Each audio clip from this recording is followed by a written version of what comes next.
أنفسنا ومن سيئات أعمالنا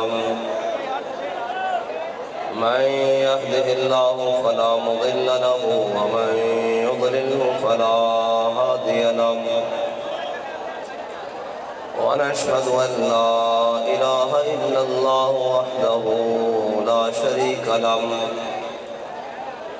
ونشهد أن سيدنا ونبينا وحبيبنا ومولانا محمدا عبده ورسوله أما بعد فأعوذ بالله من الشيطان الرجيم بسم الله الرحمن الرحيم يحلفون بالله لكم ليرضوكم والله ورسوله أحق أن يرضوه إن كنتم مؤمنين صدق الله العظيم وصدق رسوله النبي الكريم الأمين إن الله وملائكته يصلون على النبي يا أيها الذين آمنوا صلوا عليه وسلموا تسليما الصلاة والسلام عليك يا سيدي يا رسول الله وعلى آلك وأصحابك يا سيدي يا حبيب الله الصلاة والسلام عليك يا سيدي يا رسول الله وعلى آلك وأصحابك يا سيدي يا نبي الله الصلاة والسلام عليك يا سيدي يا رحمة للعالمين وعلى آلك وأصحابك يا سيدي يا خاتم النبيين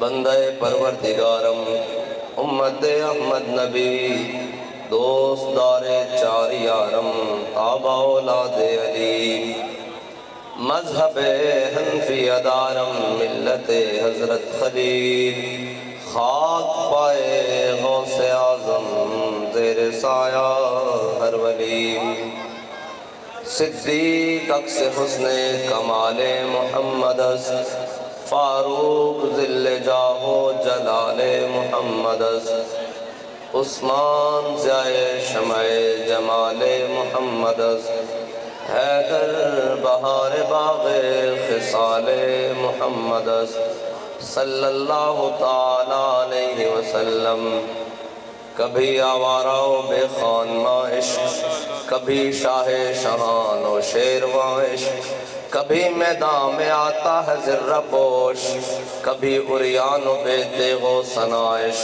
کبھی تنہائی کوہ دمن عشق کبھی سوز و سرور و انجمن عشق کبھی سرمایہ محراب و منبر کبھی مولا علی خیبر شکن عشق مرد خدا کا عمل عشق سے صاحب فروغ عشق ہے اصل حیات موت ہے اس پر حرام تند و سبک سیر ہے گرچہ زمانے کی رو عشق خود ایک سیل ہے اور سیل کو لیتا ہے تھام عشق کی تقویم میں عصر رواں کے سوا اور بھی زمانے ہیں جن کا نہیں کوئی نام عشق دم جبریل عشق دل مصطفیٰ عشق خدا کا رسول عشق خدا کا کلام عشق امیر جنود عشق فقیہ حرم عشق ہے ابن السبیل اس کے ہزاروں مقام عقل و دل و نگاہ کا مرشد اولی ہے عشق عشق نہ ہو تو شرودی بدقدائے تصورات معزز سامعین محترم تاج دار ختم نبوت کانفرنس میں میں اور آپ حاضر ہیں اور ہم حضور کی ختم نبوت کے اس جلسے میں اس لیے آئے ہیں کہ ہم تصدیق کریں کہ پہلا مجاہد ختم نبوت جس طرز سے میدان عمل میں ختم نبوت کی عبادت کے لیے نکلا ہمارا بھی عقیدہ وہی ہے اور پہلے ختم نبوت کے محافظ جناب سیدنا صدیق اکبر اور ہم یہ سبق یاد کرنے کے لیے بلکہ دہرانے کے لیے آئے ہیں کہ انسان نے اپنے کون سے بھی کیسے بھی حفظ مراتب کے اعتبار سے قاعدے اور قوانین بنائے ہوں، لیکن جب حضور کی ختم نبوت کی بات آ جائے تو پھر جناب سیدنا صدیق اکبر کی طرح، جنہوں نے خود قانون بنایا کہ آج کے بعد کوئی بدری صحابی جنگ میں نہیں جائے گا، لیکن جب حضور کی ختم نبوت کی باری آئی تو پھر اپنا بنایا ہوا قانون توڑا، کہا بدری ہو یا غیر بدری ہو آپ یمامہ پہنچے حضور کی ختم نبوت کے لیے۔ ہم یہ سبق یاد کرنے کے لیے آئے ہیں کہ ساروں کے اپنے پروٹوکول ہوں گے، اپنے جناب منصب اور اپنی عزتیں ہوں گی، لیکن جب بات ختم نبوت کی آ جائے تو پھر جناب سیدنا صدیق اکبر کی طرح اپنا بنایا ہوا قانون توڑ کر میدان جمامہ میں جانا، یہ سنت صدیقی ہے اور یہ صحابہ کی سنت ہے۔ اور پھر ختم نبوت کے منکروں کے ساتھ حال وہ یہ کرنا کہ اس جگہ کا نام حدیقۃ الموت پڑ جائے، اور ختم نبوت کی حفاظت کے لیے تمام چیزیں چھوڑ کر، تمام خطرات لاحق کر کے اور تمام لشکر ایک جمع کر کے حضور کے منکرین ختم نبوت، حضور کے دشمنوں کے خلاف بیک وقت چڑھنا، یہ حضرت جناب سیدنا صدیق اکبر کی سنت ہے۔ اور حضور کی ختم نبوت، حضور کی ختم نبوت کے لیے صحابہ کہتے ہیں نا، ہم نے اس سے پہلے کبھی اتنی سخت جنگ لڑی اور نہ اس کے بعد کبھی سخت جنگ لڑی۔ اس کی وجہ کیا تھی؟ اس کی وجہ یہ تھی کہ آگے سے وہ مکمل تیاری کے ساتھ آئے، اس مسیلمہ کذاب ملعون کے ساتھی، اور ادھر سے حضور کے غلام نکلے۔ شور تکبیر سے تھر تھراتی زمین، جنبش جیش نصرت پہ لاکھوں سلام۔ اور حضرت واشی بن حرب بھی اس مقام میں پہنچے اور حضرت ابو دجانہ بھی پہنچے۔ اور اگر اعزاز کی بات سمجھ لی جائے کہ جناب ہم نے یہ کر لیا ہے بس اب ہمارا کام نہیں بنتا، ایک سوال بنتا ہے بھائی حضرت ابو ایوب انصاری کی قبر مبارک کہاں ہے؟ قسطنطنیہ کے دروازے پر۔ اور جناب حضرت ابو ایوب انصاری وہ ہیں کہ جن کے گھر حضور کی اونٹنی اللہ کے حکم سے آ کے رکی ہے۔ اگر وہ ساری زندگی اپنے دروازے پر بیٹھے رہتے اور کہتے ہیں یہ میرے لیے اعزاز کی بات ہے کہ حضور مدینے میں سب سے پہلے میرے گھر میں مہمان ٹھہرے، تو وہ ساری زندگی بیٹھ سکتے تھے، لیکن انہیں پتا تھا کہ دین کا مقصد یہ نہیں ہے۔ دین کا مقصد آستانہ بنا کر، دین کا مقصد وہاں بیٹھ جانا یہ نہیں ہے، بلکہ دین کا مقصد یہ ہے کہ خودی کا سر نہاں لا الہ الا اللہ، اور خودی ہے تیغ پساں لا الہ الا اللہ، اور یہ مال و دولت دنیا، یہ رشتہ و پیون بتان وہم و گمان لا الہ الا اللہ۔ انہیں پتا تھا کہ دین کا مقصد کیا ہے، اور اگر دین کا مقصد یہ ہوتا کہ جناب اس جگہ کو اعزاز بنا کر بیٹھ جائیں تو پھر حضرت ابو ایوب انصاری وہیں بیٹھ جاتے، لیکن حضور کے دین کے لیے قسطنطنیہ آ کر قبر بنوائی۔ اور حضرت ابو دجانہ کہتے کہ میں تو وہ ہوں جن کو حضور نے خود تلوار عطا کی ہے، اور میں نے حضور کے سامنے وہ شعر بھی پڑھے ہیں، انا الذی عاہدنی خلیلی ونحن بالصفق لدى النخیل اللہ اقوم الدہر فی القیول اضرب بسیف اللہ والرسول۔ حضور نے مجھے خود تلوار عطا کی ہے، میں جناب احد والے دن حضور کے سامنے ایسے بھی چلا ہوں، حضور نے مجھے داد بھی دی اور کہا اللہ کو یہ چال بڑی ناپسند ہے لیکن میرے دشمنوں کے سامنے پسند ہے۔ یہ ساری باتیں موجود تھیں، لیکن ابو دجانہ یمامہ کیوں پہنچے؟ اس لیے کہ انہیں پتا تھا کہ حضور کی ختم نبوت کا مسئلہ سب سے بڑا ہے۔ اور واشی بن حرب جنہوں نے حضرت امیر حمزہ کو شہید کیا، میرے آقا و مولا صلی اللہ تعالیٰ علیہ وسلم کو حالت ایمان میں ایک مرتبہ سامنے سے دیکھا، اور پھر پہنچ گئے یمامہ میں، اور اس نیت سے پہنچے کہ آج اپنے ہاتھوں سے اس منکر ختم نبوت کا کام تمام کروں گا۔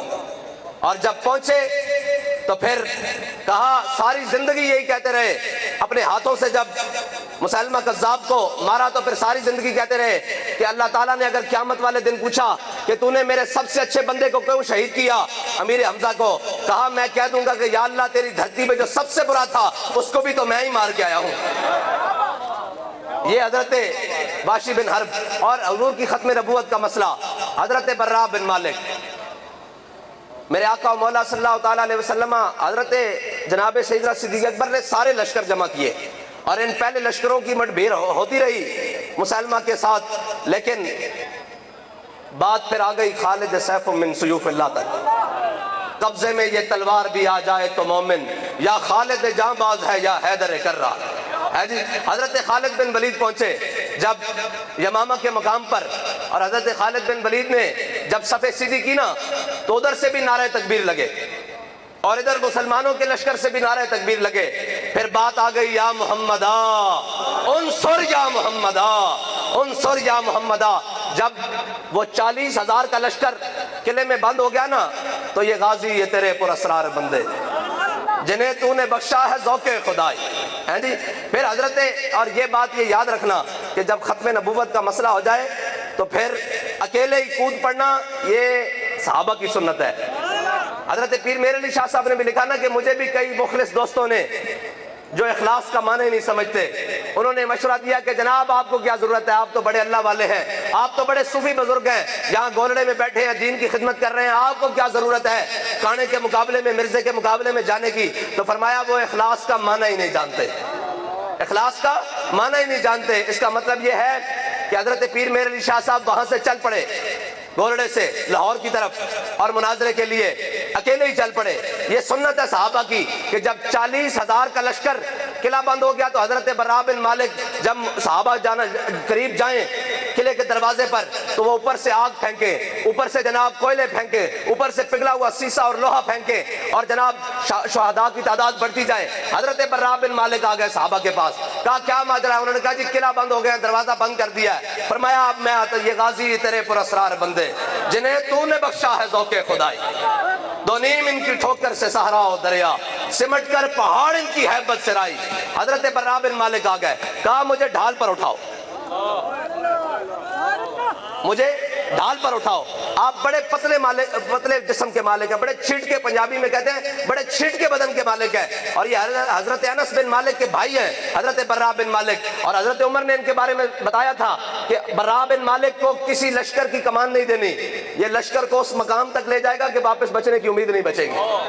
اتنے جوش جہاد سے بھرے ہوئے آپ نے فرمایا بھائی ہون گال ساڑھے تے آ گئی ہے جی. یہ حضرت صحابہ کی سنت ہے اکیلے ہی پورے لشکر میں ختم نبوت کے لیے کود پڑنا. آج کہتے ہیں کہ جناب آپ کو ہی ختم نبوت کا مسئلہ سمجھ آیا ہے. میں نے کہا ہاں سمجھ آ گیا ہے اور برا بن مالک کی طرح آ گیا ہے. ہاں ہم نہیں دیکھتے بھی بندہ ہے یا نہیں ہے, ہمارے قائد نے نہیں دیکھا کہ بندوں کا لشکر پیچھے آ رہا ہے یا نہیں آیا. جب ناموس رسالت اور ختم نبوت کی بات آئی تو ہم گھروں میں سوئے ہوئے تھے, ہمارا قائد اکیلا اسمبلی ہال میں بیٹھا ہوا تھا. یہ برا بن مالک کی سنت ہے اکیلے کود پڑنا. بابا جی کو خطرے لاگ نہیں تھے, اپنے بھی جناب خفا مجھ سے اور بیگانے بھی ناخوش, اپنے بھی دشمن اور بیگانے بھی دشمن تھے, لیکن مسئلہ ناموس رسالت کا تھا. اکیلے اسمبلی ہال میں بیٹھے ہوئے حضرت برا بن مالک نے کہا اٹھاؤ مجھے, ڈھال کے اوپر اٹھاؤ. جب ڈھال کے اوپر اٹھایا تو صحابہ کہتے ہیں ہم نے ڈھال کو اچھال کے 40,000 کے لشکر میں حضرت حضرت برا بن مالک مسلمہ کذاب کے لشکر میں جناب گھسے. اور صحابہ کہتے ہیں کہ اگر ایک ایک ایسے کر کے ایک ایک وہ نیزہ بھی اوپر کرتے نا تو حضرت برا بن مالک کی جناب ایک ایک جسم کا حصہ کٹ جانا تھا. تو اقبال سے پوچھتے ہیں اقبال پھر برا بن مالک نے 40,000 سے لڑتے ہوئے دروازہ کیسے کھولا ہے؟ وہ کہتا ہے کہ میں تجھ کو بتاتا ہوں تقدیر امم کیا ہے. کہتا گھر بہ کے نہیں, گلانا نہیں, کہتا میں تجھ کو بتاتا ہوں تقدیر امم کیا ہے. شمشیر و سنا اول تاؤس اور بابا ہے. کہتا کہ اونا کوئی جناب ہریسے اور ڈانڈ بیٹھ کر دی قوت نال نہیں بوا کھولیا جناب او لشکر دا حدیقت الموت دا بوا ڈانڈ بیٹھ کر نہ نہیں کھولیا. اقبال کس نہ کھولیا؟ کہتا قوت سلطان و امیر از لا الہ اور حیبت مرد فقیر از لا الہ. کہتا انہاں لا الہ الا اللہ محمد رسول اللہ دی قوت نہ کھولیا. حضرت برا بن مالک نے 40,000 نہ لڑ دے ہویا جناب قلعے دا دروازہ کھول دیتا. پھر صحابہ نے 40,000 بڑھ کے رکھ دیتا, کوئی ایک بھی زندہ نہیں بچن دیتا. یہ ہے ختم نبوت کا مسئلہ. اور ختم نبوت کا مسئلہ ابھی 295C کے ساتھ چھیڑنے کی بھی باتیں ہوتی ہیں, کبھی شکوں کو چھیڑنے کی باتیں کی جاتی ہے, اور کبھی 7B اور 7C ختم نبوت کی جناب شکوں کو جناب تبدیل کرنے کی باتیں کی جاتی ہیں. لیکن ان کو پتہ ہونا چاہیے کہ صدیق اکبر کے غلام اس ملک میں بستے ہیں, حضرت فاروق اعظم کے غلام اس ملک میں بستے ہیں. جب تک ہماری جسم میں آخری سانس بھی باقی ہے حضور کی ختم نبوت پر اسی طرح پیرا ہوگا جس طرح بابا جی نے فیض آباد میں پیرا دیا ہے. اور ختم نبوت کا مسئلہ کوئی بچوں کا کھیل نہیں ہے. اس پر 1200 صحابہ